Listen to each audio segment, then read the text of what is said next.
Melodic Interactive. Music for the masses. Don't go away. I'm Garrett from Melodic Interactive, and today we have a very special guest. We have one of the world's best drummers, Jost Nickel. He was 2018 Modern Drummer Clinician of the Year nominee, and also the author of Jost Nickel's Groove Book and his new book, Jost Nickel Fill Book. So we please welcome Jost Nickel. It's good to see you, Jost. Thanks. Great to be back here. Oh, it's great to have you. And we're doing a clinic tonight. And actually, Garrett has a German copy of the book. And there's an English copy as well. Yeah, can you tell me a little bit about your fill book? I've had a chance to go through it, and I've put some students through it, and I think it's an absolutely fantastic book. Thank you. A lot of the fill books that we have, they just do exercises where they just write as many fills as they possibly can and have you just play page after page after fill. But this book is quite a bit different. Can you explain more about it? To me, it doesn't make sense to just learn all these different fills that somebody writes out. To me, it's very important that the rhythmic concept behind these fills is being understood. And then you can take the rhythmic concept, because I'm going to expand on that later. So you can take the rhythmic concept and mix it up and create your own fills. So basically what you learn is not a fill, it's more a concept. And that frees up your playing, because you don't have to remember all these fills. That's something I never could. Because when I was younger, I tried to learn fills from drummers that I really liked. So I would write them out, and then I kept forgetting them, because it's hard to remember all these different stickings and so it makes more sense to use a concept and bring this to life through certain figures. Might be different figures, but you always use the same rhythmic concept and create your own fills. So that's the main focus of that book. And one thing I find very important when you study music is that it's enjoyable, that it's it should be fun and challenging both, but the fun part is it's just so important, because that's why we do it, right? It's fun, it's passion. And so I like to think that these books are also fun when you use them. I think it is too. I think that it's a very enjoyable book. I know that I've taken students through it, and when I take them and I show them something that, like, okay, we're going to do a 30-second note 2-measure fill, and we're going to do all this crazy stuff around the toms, they look at it instantaneously and they go, well, there's no way I'm going to remember this, there's no way I'm going to be able to play that. And then when we take the progression of it, of how we memorize the pattern, and then we just basically move it around the drums with the different techniques that you have, they get it, and they laugh about it, and they go, wow, I can't believe how simple this was for me to do something so complicated. Right. How did that come about, that methodology? Because like I said, a lot of the fill books is essentially going, I'm Jost Nickel, this is what I do, follow what I do. Right. So where did that come from, that idea to kind of make it more of a do-it-yourself kind of manual? That's just the way I approach drums. So I always I'm always more interested in the theory or the concept behind something than the actual content. Because and sometimes you can't find out, because you can't look inside people's heads like other drummers' heads, so I can't really know. But a lot of times I know the rhythmic concept, and I always look at rhythm or rhythmic phrases and what you do with it, and like, it's two different things, because the rhythmic phrases will always stay the same. You can mix them up in certain ways, but there's always going to be 16/16th notes in a bar of 4/4 time, right? Yes. This is not going to change, not in 400 years from now. This is always going to stay the same. So the rhythmic side of things, of course, it can be advanced and stuff, but it's there already. And then you take this rhythmic concept and apply it to a certain idea. But you can take the same rhythmic concept and use a different idea. So the rhythmic side of what you do is still the same, but it sounds a lot different. Might be because of you use a different orchestration or different sounds. But so I'm always interested in that.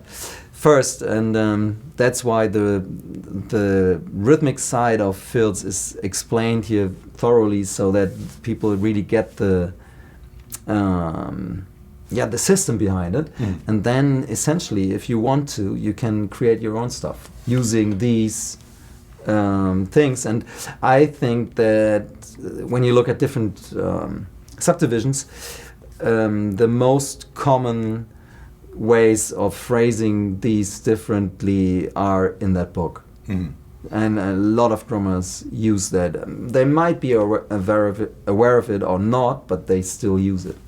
Yeah. Well, it's fantastic. I mean, there's a lot of different concepts in here too. Now, when you're playing, especially, you talk about essentially taking a pattern and then memorizing the pattern, whether it's a sticking pattern, whether it's a rhythmic pattern, whether it is an accent pattern, and then moving it around the drum set. Basically, instead of here's what a fill is, use this pattern and then think of what direction and which drum you want to go to. Right. Now, how often when you're playing does that happen? When you're like doing like a clinic like tonight, are all the fills, are they already pre-planned out, or are you thinking that exact same way of here's the rhythmic structure I want to do, and then which drums do I want to go to fit that in? So there's two different personalities sitting here. You can see it's only one person, but okay. So one is the guy I am when I practice, and that's very analytic. And not always, but a lot of, many times I'm very analytic. I know exactly what I'm trying to practice, and then I just do it. And of course, sometimes I will just improvise, but most of the time it's not like a full-on improvisation. It's like a planned improvisation. But when I play, I try not to think at all. So not about numbers, not about time signatures, not about counting. That's what I want to do when I practice. So it's not pre-planned. But it's the muscle memory, though, essentially. So in your practice, you're developing the muscle memory enough to where when you're performing, that you're able to just let that muscle memory come out. Yes, but also it's not only, the muscle memory is one part of it that makes you, that enables you to play certain things, because at certain speeds you can't just, you can't even think about the figure because it's too fast, right? But I might just, when I play solo, I might just think, oh, now I'm going to use this rhythmic phrase, and or more, I should say, idea, and then I combine it in different ways. So I don't know how I end when I start. I understand. Yeah. So it just all comes from counting and being able to hear the rhythms correctly in relation to the quarter note pulse, and then that's basically improvising using concepts that I've learned. Oh, very nice. There's some concepts in here that you don't usually see too much in books and fill books, like the cymbal chokes, the stick shots, and that. Was this something that you were wanting to, right off the bat, make sure that you touched, or was this something that just kind of came out naturally and you're like, wow, if I really put some cymbal chokes into this pattern, or were you really just thinking, I want to make sure that this book has some cymbal choke patterns or some stick shot patterns? I don't really remember how this came about, but the thing is, when you start writing a book, you must know, because you did that yourself. To me, the problem is not how can I fill the pages, it's more like, what can I get rid of, because I don't want the book to be too much or too much information, because it can be hard for students if the book is like 250 pages. It's like, oh, I'll never get through this, so I'm not going to touch it.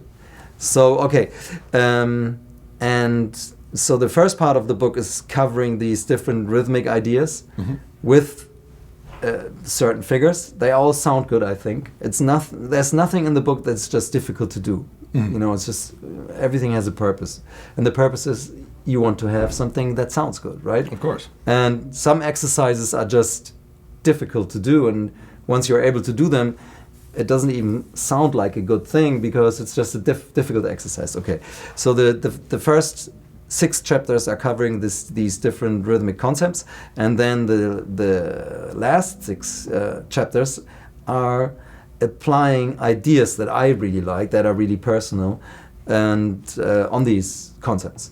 And so I really love these stick shot things. So stick shot is when you actually put it comes like from the big band era. So you put one stick on the drum, keep it there, and hit the stick that is on the drum with your other stick, right? So I really like that sound. And then you can apply various rhythmic concepts and get different ideas out of this one sound idea. Oh yeah. And the same goes for this cymbal choke thing, because I really like doing that. So I would say the last 6 chapters in the book are very personal, and so that's stuff I really like. And that you can hear in my playing all the time. Oh yeah, well I'm very familiar with your playing, so I definitely saw a lot of that in there. The stick shot stuff, I mean very Tony Williams and stuff like that. Yeah, very cool stuff. So 2018's been a good year for Jost Nickel. You, you were nominated for Modern Drummer's Clinician of the Year. Right. And in this past issue of Modern Drummer, you had a very nice write-up in there as well. Yeah. So is there anything coming up for Jost that's we should be excited about? Maybe I should ask him. Jost, is that... Yeah. Yes. I'm working on my solo album at the moment. So I have a few tracks that are already finished, and I'm really in the writing process of that. And that's the thing I really enjoy at this moment.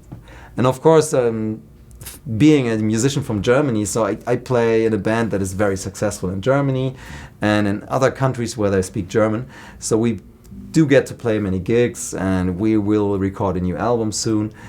So stuff like this is happening also.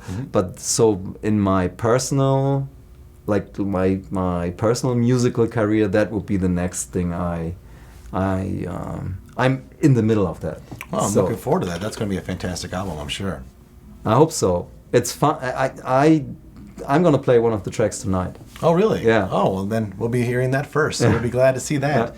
Education-wise, do you have any more books coming out, or any ideas to start any new books? Yes. I don't have to share them with us now, but that's glad to hear, because both books are fantastic. I have at least like 3 or 4 more ideas for books. Well, very cool. Well, we won't nail you too much on that, but you can try, but I won't tell you anything.